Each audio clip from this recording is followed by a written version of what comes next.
This week's show starts mid-story, but we decided not to edit it. Why? Because it's kind of a crazy story, and it'll make sense if you listen all the way through. And what are we talking about? How to make it easy for people to remember you. There's a reason why, if I asked you, you could draw the golden arches with your finger and say, "This is McDonald's." There's a reason why if I pop a picture up of Sheryl Sandberg at a conference and ask the audience, what is this woman known for? They say lean in. The question is, what do you want people to remember about you? Stay tuned, learn more, and let's explore the future you.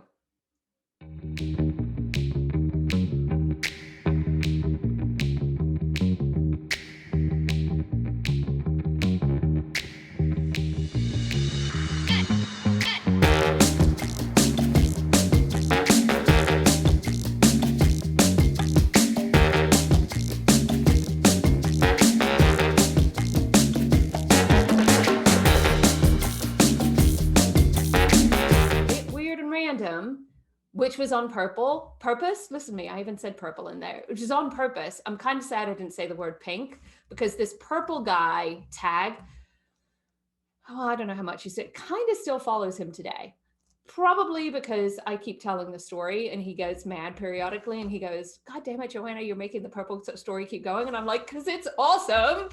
But this is how quickly you can start doing it. Now, let me talk a little bit about the challenge he gave me because he was like, "Well, why don't you do this? I want to see what happens." I was curious at the time to see if I could do the same thing, but just do it digitally and do it digitally on social media specifically. And I wanted to see how my Facebook audience, my Twitter audience, and my LinkedIn audience were the same, were different. I had no idea. So I chose, with the help of my football friend, the word lady badass because I felt that it described the femininity of me and the "I will kick your ass" of me that equally existed. And so for 100 days on social media, every day, I posted something and put the hashtag Lady Badass on there. Now, a lot of that, and it actually morphed into an entire project, was actually promoting other people who I thought manifested Lady Badassery because I was all like, well, I don't need to do this by myself. How do I amplify other people? And just started saying the word Lady Badass. Within about 60 days, people were starting to call me the original Lady Badass. It happened that fast. And this was literally not saying the word outside of my mouth. And that name and label still continues to follow me a tiny bit today. This is how fast, just using one word, you can all start to teach people who you are and what you're all about. And it doesn't have to be a weird word like lady badass or purple, but it does have to be something more interesting than strategic or creative or connector or whatever it is. So I challenge you all as we go through the exercise today to think a lot about, like, what would your word be? Like, what would you do this experiment with? Because I would love to see you do this. Okay, so with all of that, why does this work? Why does this whole lady badass purple thing work? Well, because of a neat thing in the advertising world known as reach and frequency. So if you are, do I have any old ad execs or advertising people on the call today? I don't think so, looking across. So in the world of reach and frequency, this explains why when you go shopping on Amazon or go to a company website and look at a product, that the product follows you around on the internet and or sometimes through your Alexa devices or all sorts of other things. Because when you look at a product, there is research out there that talks about if you have seen a product more than 7 times, you are more likely to remember it. This is why when you shop for, as an example, a red shoe, I think these are particularly groovy looking, it will follow you around the internet for days afterwards going, really, you don't want to buy this? Are you sure you don't want to buy this? Hey, this. Same concept. That's the concept of frequency that happens in the advertising world. And in reality, we as human beings are doing the same thing all the time. We've all heard multiple times about the idea of a first impression. Like, how does, and I think it's like a split second that somebody makes a first impression on you based on what do they see, what environment you're in, how do you sound, all of those things matter. The reality is we also make everyday impressions. As you engage with people, as you have a conversation, how you think about, how you present yourself, all of those things make everyday impressions.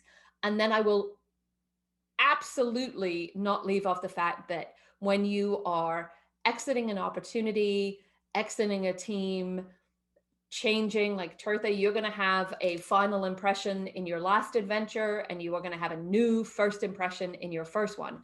We are constantly having impressions throughout the day, throughout our experiences. And what I want to sit here and say is you have an opportunity to think about, how do I get consistent about that impression?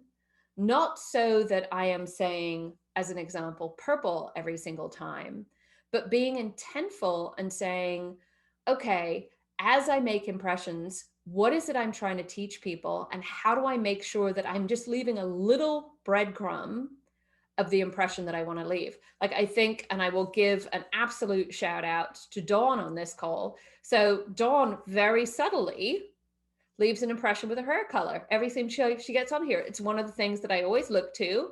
I know I've talked about this before. I'm all like, what color is Dawn's hair today? Because it is a veritable rainbow of fabulousness. And it tells a little bit of a story. My guess is you are all like, well, what sequin outfit is Joanna going to wear today? It sends a message. And the fact that Kelly and I are twinsies today sends a message in itself. It's always about being subtle about that. So let's get to some real examples of this. Who can tell me what this person is known for?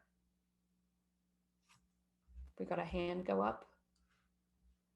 Dawn, who is this and what is she known for?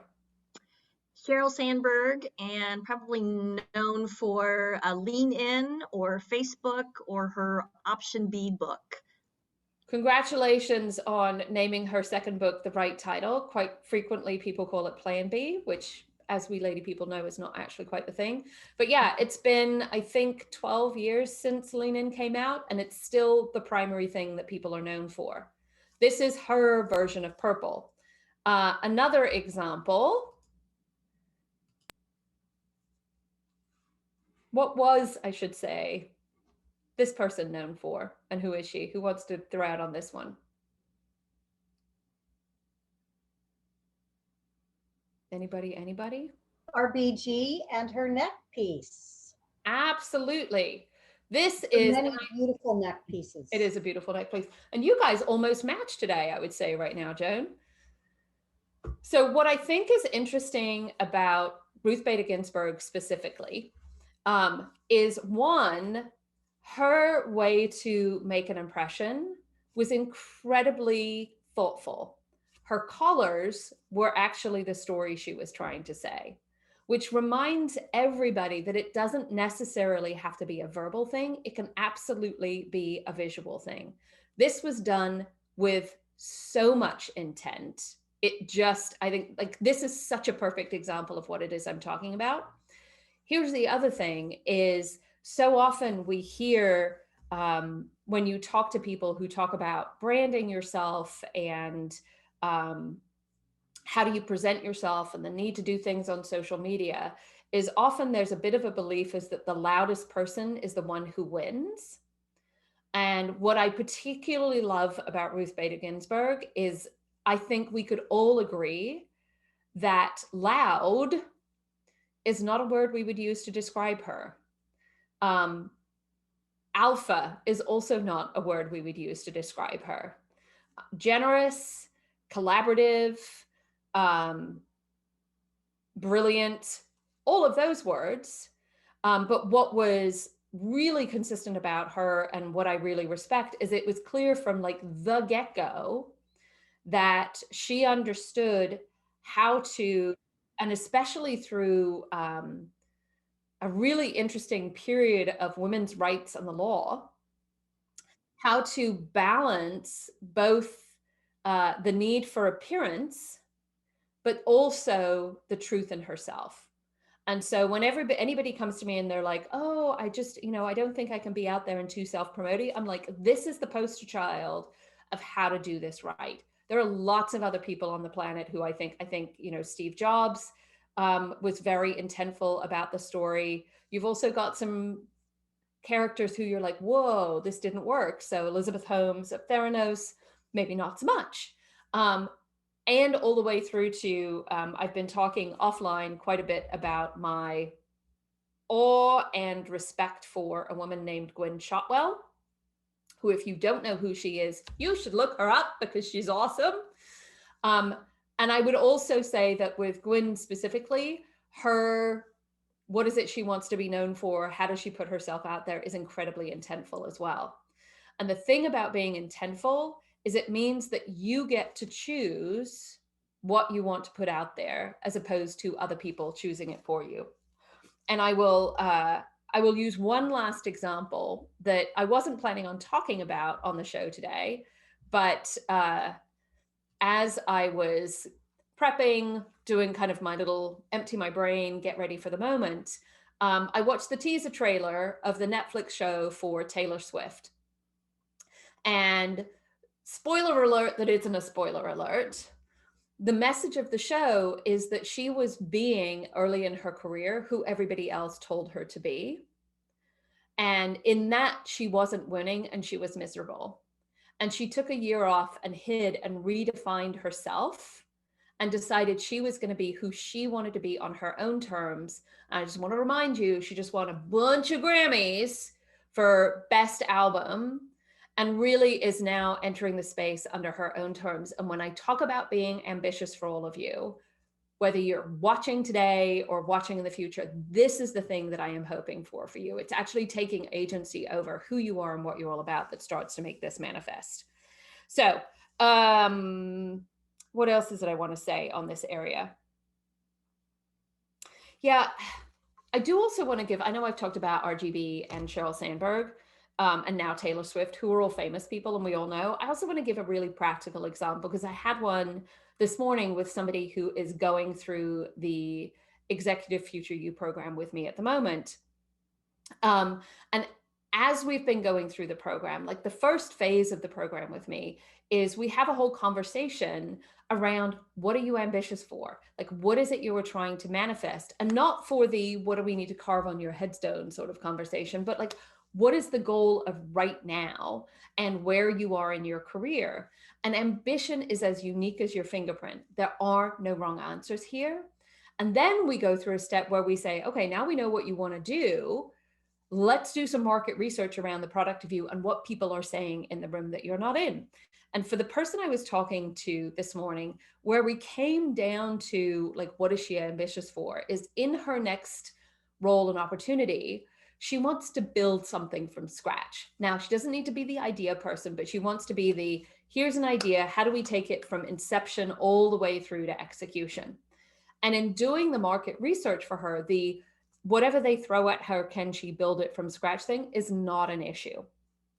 And as we were sitting here saying, okay, what is it we need to teach somebody to give you that build opportunity, is what she is currently known for is being a bit of a fixer, being the person who goes in and diagnoses a problem and rebuilds or reinvents. And she actually wants the new problem. And so as we were talking about how we needed to teach other people about her, I said, look, you've got two choices here.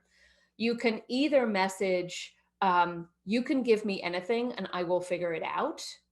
Or you can message what is her unique playbook, her unique way of getting from idea to execution. And instead of actually saying like, this is a like big surprise, and again, spoiler alert, I wanted her to do the second one because I thought the first one was kind of boring. She actually realized that in the process that the give me anything and I will figure it out message is what has gotten her here. And her playbook is what's going to take her to the next level. She's got a really wonderful narrative around leading from the back of the pack. And it's that approach that is her change management playbook and is part of her magic. And so now taking this forward, we're saying, like, how do we go back to the people we did the market research on and say, yeah, totally appreciate that you knew me as Fix It Girl. And they did say some significantly more fabulous things than that. How do we start telling more of a story about her playbook? Because she's a fairly senior person and needs to tell a better story about herself. So some really practical examples there in her case. So how do you then do this for yourself? Let me run through first things. First of all, you've already heard me say this, super important that something is unique. If you are saying, oh, I want to be known as the vulnerability leader, people think Brene Brown when they think vulnerability. If you want to be known as the rule breaker, I think people think Elon Musk. Like, sit here and say, like, what is the thing that is so unique to me that nobody else is saying it? The hard part with that is actually figuring out what that is. So go out and ask people for what word is unique to you that they would say just for you. Really easy way of figuring out what that is, and an easy way of thinking about what that is. The second thing is it also, however, needs to be authentic. I'm going to go back to the Ruth Bader Ginsburg example. She was authentic through and through. And if you've watched the documentary about her, I think she kind of popped out of the womb being who she was and what she was all about. Here's the other thing. I did a research study, let's say that, with a bunch of my parent friends. And I said, at what age did you realize that your child had a unique personality? I think the oldest we got was 1 year old. My mother got on there and she said 4 days after I got you home from the hospital. The who you are and what you're all about and your authentic self, I think, is so encoded into who you are at the beginning.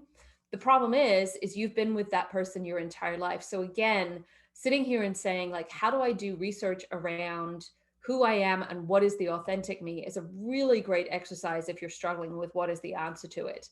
But if it doesn't feel like you, it's probably not. It needs to be the thing that you're like, yeah, that's me, however it manifests. And then the last piece on this is, and this is where uniqueness can really fight with this, is what is recognizable?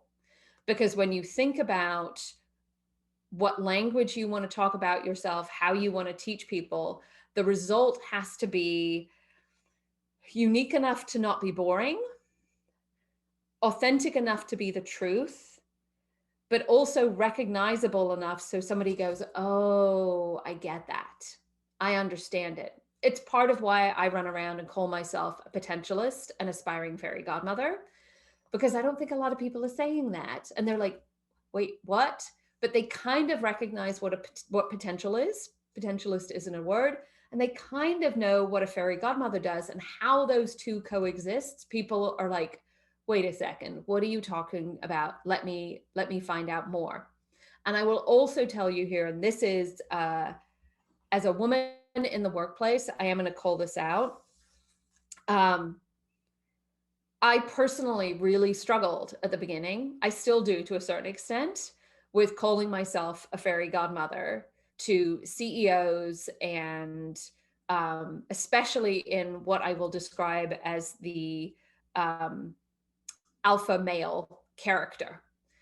Here is what I have learned over telling myself to get over my bad self and be authentic is inevitably the really confident, full of power to make decisions about me in rooms that I'm not in, alpha decision makers either hate this or they love it.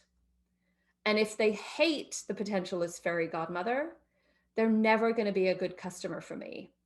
If they love it, they become a champion.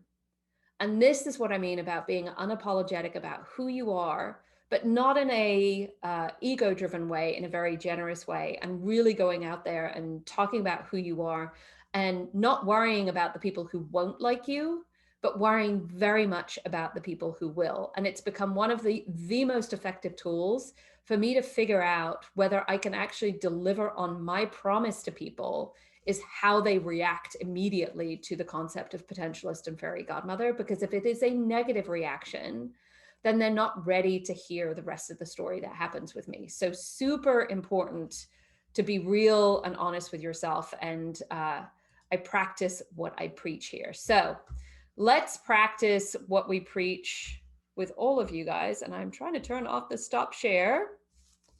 So who would like to do a little riffing session with me? It's not going to be the transformation, but a little riffing session on how to talk about like what kind of words would be good for you. Who wants to volunteer today? Hands up. Joan raised her hand in the chat a little bit earlier. Joan, are you game? Awesome. You want to come off of mute? Yes, thank you. Okay. So thinking about this, as you were going through this, I'm hoping you were like, "Ooh, this would be my word. This would be my word." You started thinking about what kind of words came to mind when you were thinking about just a singular thing to teach people about you. Well, one thing, but I'm probably picked it up because I just watched last week's session last night, but kindness jumped in. I was thinking about a hashtag kindness conquers.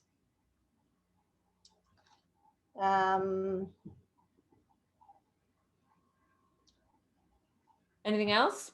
I've been doing a ton of volunteering lately, and I'm doing a lot around that and thinking about a course on the difference volunteering can make in your life. So that's popping up. And without deeper thought, that's probably as far as I can go off the top of my head. Okay. Okay, so now let's loop in the rest of them. Okay, just by a show of hands, who wants to go a little deeper on kindness conquers? We've got 2 people, and then who wants to do what the difference that volunteering can make? Oh, we've got an even split. Cynthia, I know you're on mute. I need you to choose, as we've got an even split on votes. Oh, sorry, I raised my hand a little late. Kindness. Oh, we're gonna do the kindness conquers. Okay.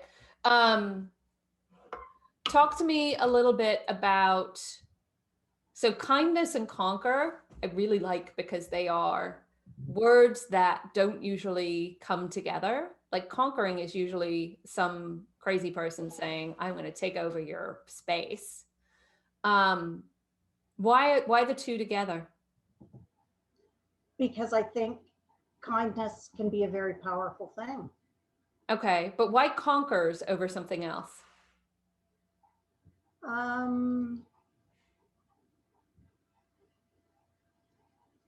I think just the flow, the sound of The alliteration. Okay. Yeah. So then I'm going to push back a little bit because conquers tells a story in itself. Because like if I was going to hear kindness conquers, I'm hearing that there's something powerful, there's something dominating.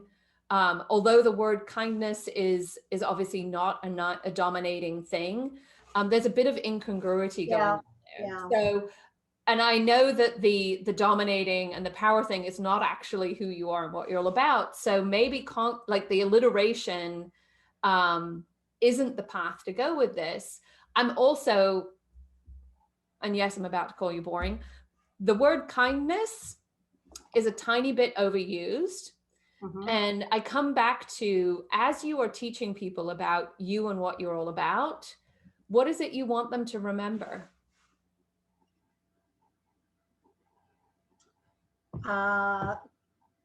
Switching a tiny bit gears, but that I can help them across the street, whatever street that is that they're trying to cross.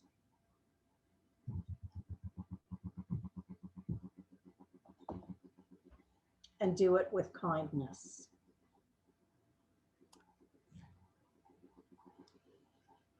There's something more interesting there about the crossing the street. Uh-huh. Although there's a part of me that says, I don't want to say, how do you cross? Because it feels a bit like you're dying or something scary like that, which I don't think you're meaning to do. I've stepped away from the whole metaphor because there's so many things attached to it. There's religious connotations and yeah. Fundamentally, yeah, so cross does have that too. Like this is why you never want to do this exercise alone, people, because you can hear how the two of us just in this conversation are kind of riffing backwards and forwards on meaning and perception and what are you trying to say and what are you not trying to say.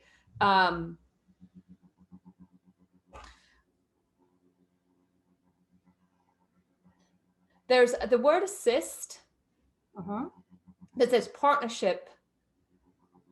That's an interesting, the assist partnership. There's something about assisting and partnership that feels a little bit more original.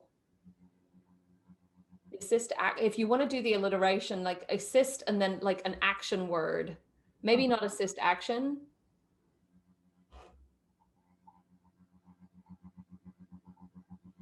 There's something there. My next step for you, only because I don't want to spend 20 minutes on this, is I think like I would go into, I'm a big fan of thesaurus.com. I use it all the time. Is go in and start putting those words in and starting to see if you can find a word. Now, I will also say one of the other things that Silicon Valley has taught me is you can make up a word. Potentialist is not actually a word. I made it up. And so you can go in and if you like two words that work, I am currently with somebody else playing around with the words ambitious and generous as one word. We haven't quite figured that one out because it doesn't quite fit in there either, but go use the thesaurus. Also use the online tools that are out there that are free for creating names of companies for brands. It's a really great way if you want to create your own word, kind of like I did with Lady Badass to doing that too. So, but I think there's something about assisting and that there's a partnership there that I think is truer to what it is you're trying to do. And Dawn is sharing resources in chat. Always love that. Fantastic. Fantastic, fantastic. Hopefully this helped you guys see how you can have that kind of a conversation. Again, how you do not have to do this all by yourself. And I actually recommend you don't do this by yourself. If you want to, reach out to one of the people on this show. Go out onto LinkedIn and say, hey, do you want to have a brainstorming session to think about what our words are? Because when you have somebody else who can look at something, they can see things that you can't and they can go through everything. So just a thought as you go through. Okay, which then moves to my favorite part of the show. Kelly, you want to roll the magic dust and tell me who is the winner this week of the 101? Today's winner is Cynthia. Huzzah! Congratulations, Cynthia. Cynthia, we will be reaching out to you after the show today with instructions on how to set up your 30-minute session with me and what to expect and all of that good sort of stuff. I look forward to talking with you and learning more about the future you. If you want to do the riff session on your words, more than happy to make that happen. For the rest of you guys, just a reminder, we do have a learning guide to go along with this show. It's actually a start out on exploring the future you, because when you're thinking about the words, what questions do you need to ask yourself? As always, Kelly should be dropping that in the chat. Also, if you want to continue to support the show and continue to see us show up with learning guides and tips and prizes and all of the good sort of stuff, come back to the upcoming shows and invite your friends. We've got two particularly exciting ones coming up in the next couple of weeks. The next one coming up on April 23rd is your manager a patron, a coach, or an employer? Why you actually, yes, want all three, but how it is important to make sure you know which one you have. Because I'll tell you, I got fired because I started working for an employer and wanted that, and then wanted a patron and wasn't going to get it. Tune in to learn more about that. And then one of my favorite shows, which I know we have talked about on this before, is how to explain your brilliant brain with a graphic. Remember, people remember images 6,000 times more easily when you have a graphic. We're going to talk about the executive graphic, how to create your own, and why I think it is important in the future world. For those of you that are either watching on YouTube or have tuned in today, my challenge for today is do the purple experiment, but do it with a word that works for you. And then as you are doing that, follow up with people and ask the question, what did you hear? Because what you'll get with that is the same sort of reaction that you just saw me do with Dawn on how was I reacting to her words? What stories were they saying in my head? Because every decision made about you and your opportunities is made in a room that you're not in, and that room just might be somebody else's head. So thank you for tuning in. For those of you that are here live, stick around as we're going to open up for FAQ and Q&A session as we do on every live show. For those of you that are on YouTube, thank you for watching. Make sure you click the like and subscribe button, as it will notify you when new shows are coming up. We have new shows showing up every couple of weeks, so tune in for more, and thank you all for watching. Ultimately, we're here to help you figure out how to teach other people who the future you is so that you can be you in the future. Because the clearer you are about who you are, what you want, and teach other people why that's awesome, the more likely you get to be you. I know, it's a bit of a circle. I'm Joanna, your potentialist and fairy godmother, and I wish you the very best. Thanks for coming.